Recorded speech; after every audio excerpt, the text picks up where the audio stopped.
A UKIP councillor has blamed the recent storms and heavy floods across Britain on the government's decision to legalise gay marriage. David Silvester said the Prime Minister had acted arrogantly against the gospel. In a letter to his local paper he said he had warned David Cameron the legislation would result in disaster. UKIP said Mr Silvester's views were not the party's belief but defended his right to state his opinions.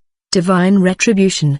He is more than entitled to express independent thought despite whether or not other people may deem it standard or correct. UKIP spokeswoman Mr Silvester, from Henley-on-Thames in Oxfordshire, defected from the Tories in protest at David Cameron's support for same-sex unions. In the letter to the Henley Standard he wrote, "The scriptures make it abundantly clear that a Christian nation that abandons its faith and acts contrary to the gospel, and in naked breach of a coronation oath, will be beset by natural disasters such as storms, disease, pestilence and war."